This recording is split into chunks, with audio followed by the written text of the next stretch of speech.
नमस्कार दोस्तों, आप सभी का एक बार फिर से हार्दिक अभिनंदन है, स्वागत है।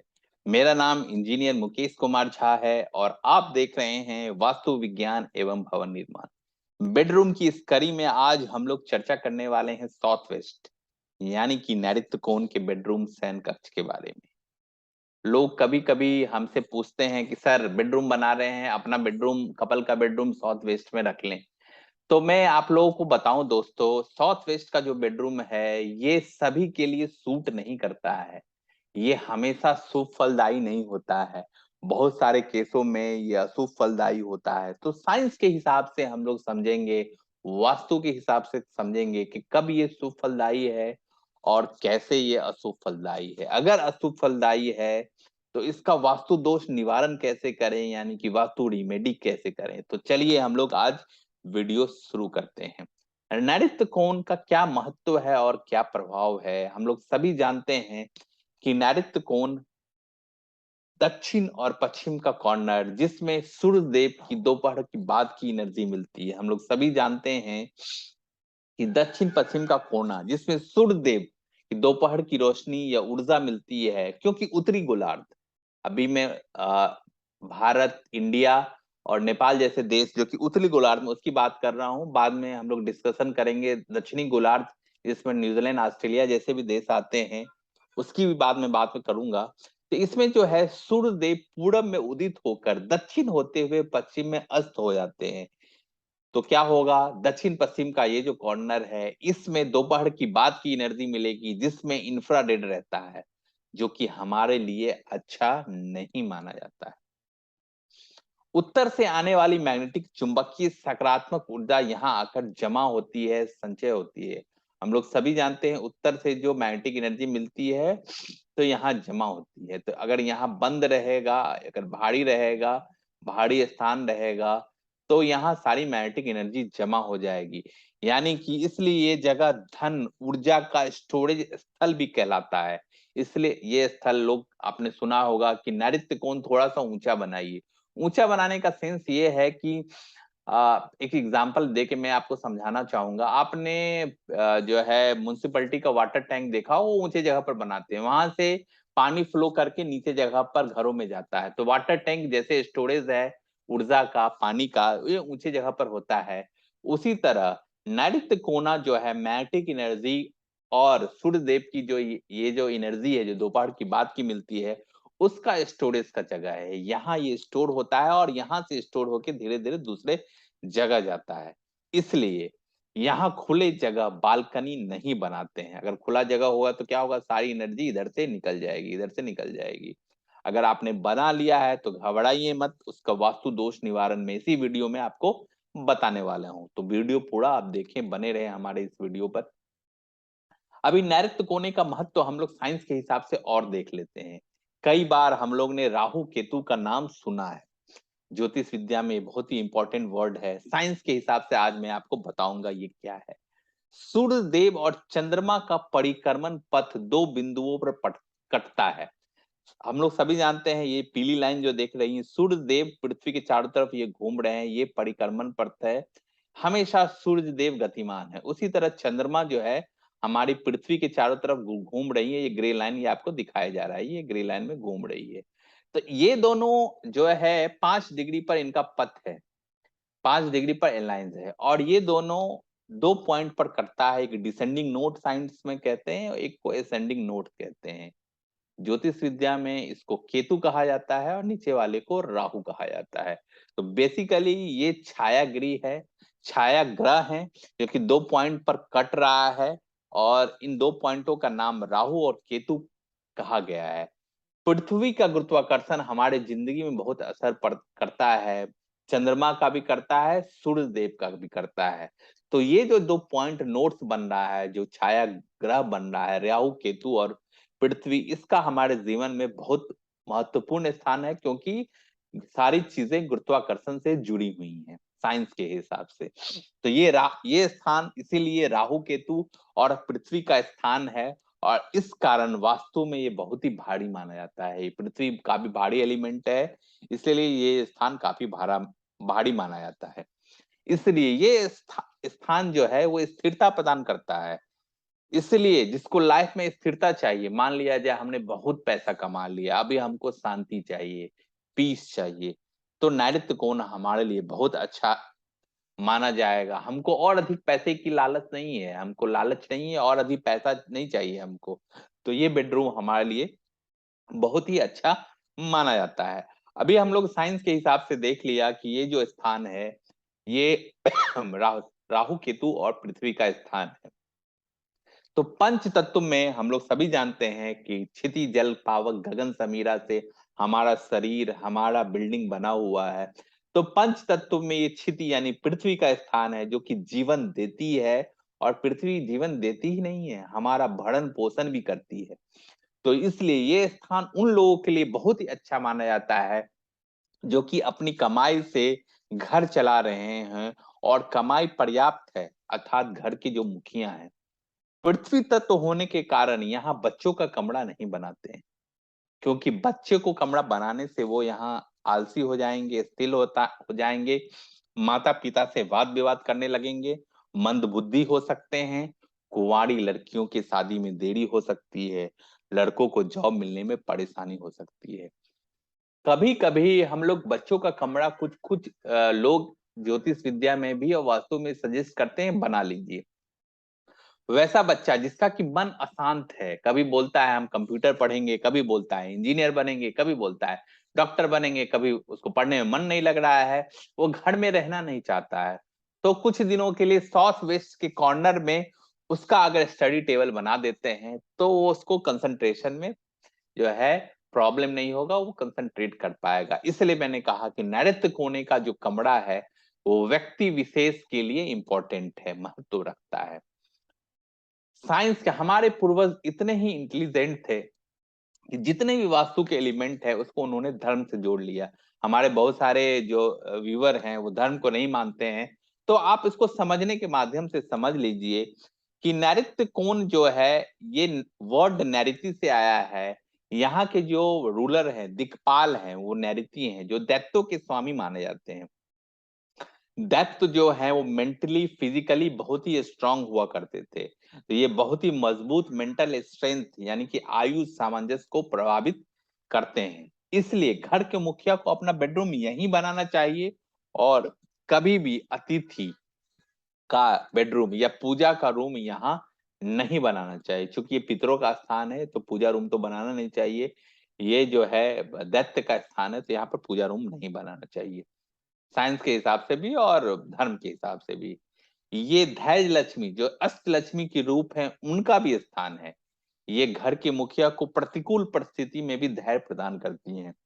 अब यहाँ पर मान लिया है घर का मुखिया रह रहा है और चारों तरफ से मान लिया आपको विपदा घेर लिया है, तो आप अगर इस कमरे में रहते हैं तो यहाँ पर आपको एक धैर्य मिलेगा, करेज मिलेगा, जिससे क्या होगा कि उस प्रतिकूल परिस्थिति को आप जो है बहुत अनुकूल स्थिति में चेंज कर देंगे।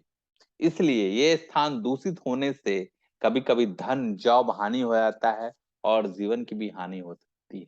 तो ये स्थान दूषित नहीं होना चाहिए। जैसे बेडरूम के बगल में यहाँ बड़े बालकनी नहीं होना चाहिए, साउथ वेस्ट में कोई खुला बड़ा खिड़की या दरवाजा नहीं होना चाहिए, और भी बहुत सारे वास्तु दोष हैं वो नहीं होने चाहिए, जो कि आगे मैं डिस्कशन करूंगा। अगर है तो उसका वास्तु दोष निवारण में इसी वीडियो में आपको बताने वाला हूं। सबसे पहले देख लेते हैं कि घर का मुखिया कौन है।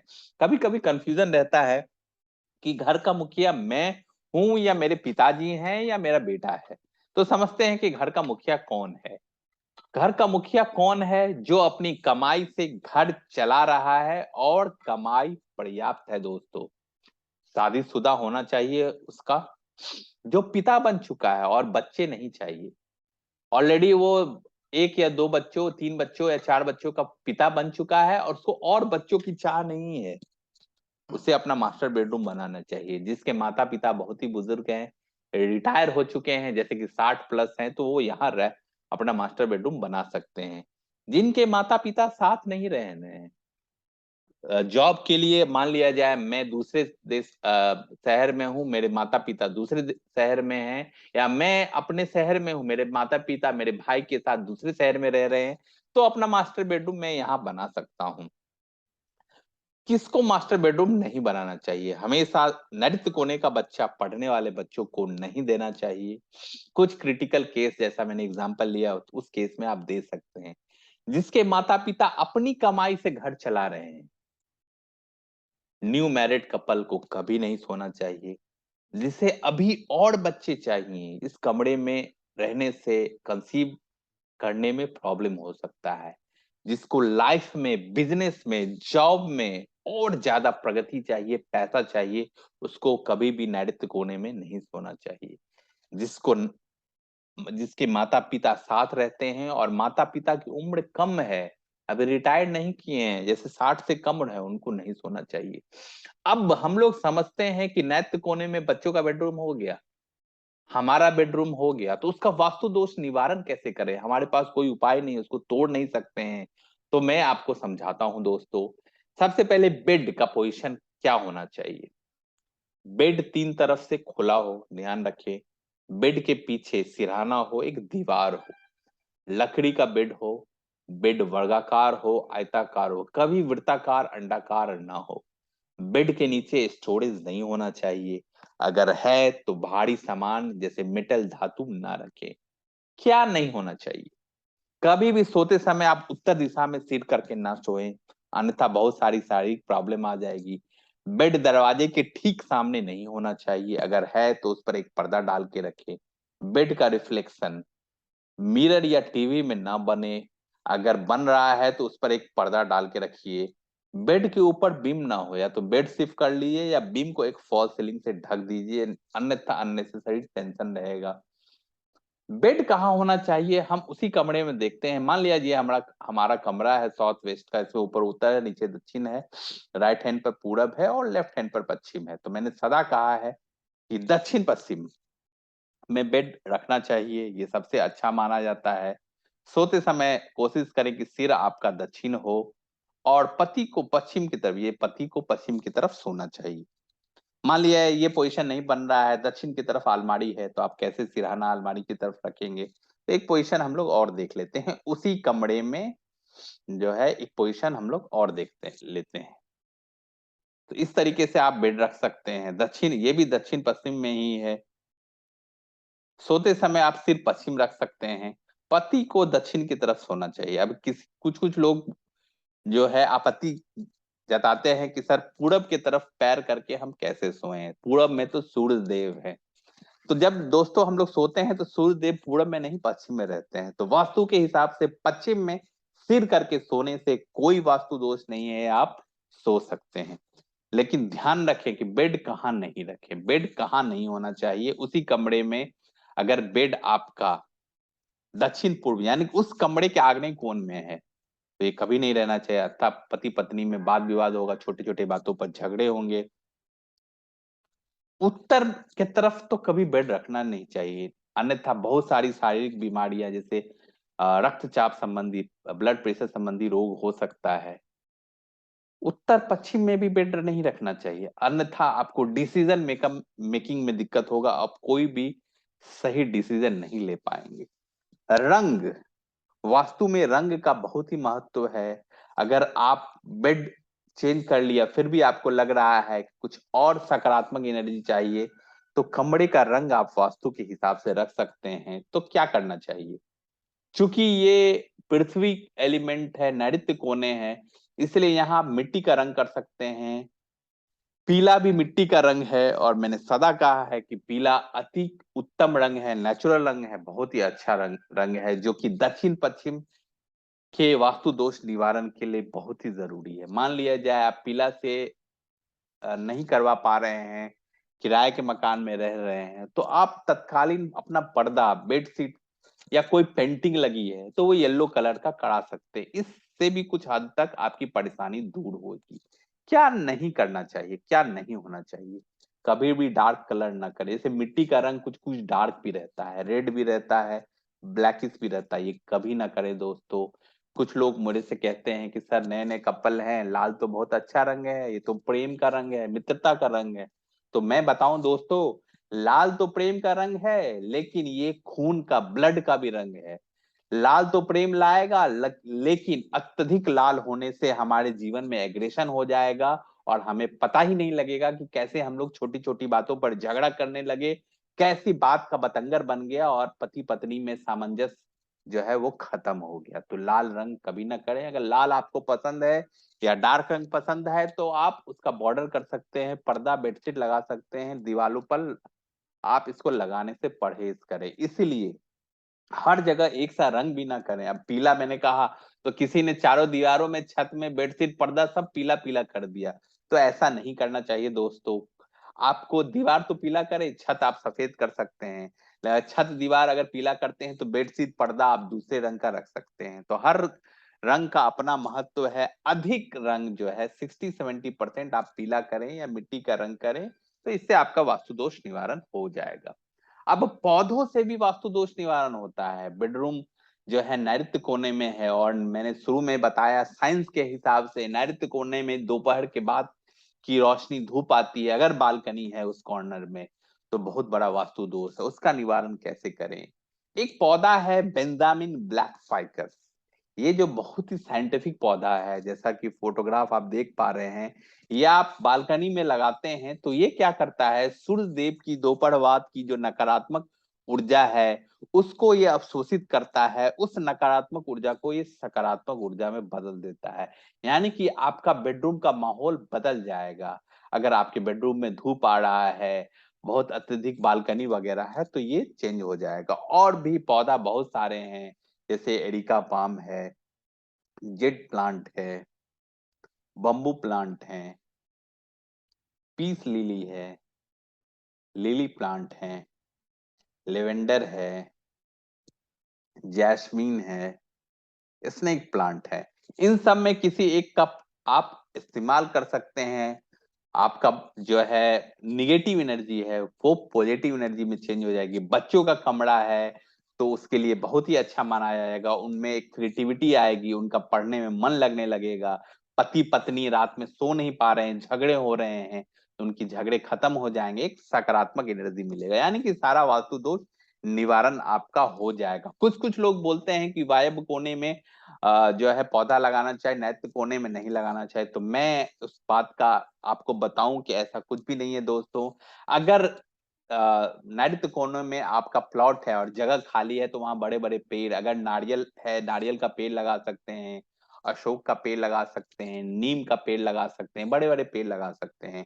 कोई परेशानी है। पेड़ पेड़ पौधे वो प्रकृति ईश्वर का दिया हुआ वो वरदान है जो कि निगेटिव एनर्जी को पॉजिटिव एनर्जी में कन्वर्ट कर देता है।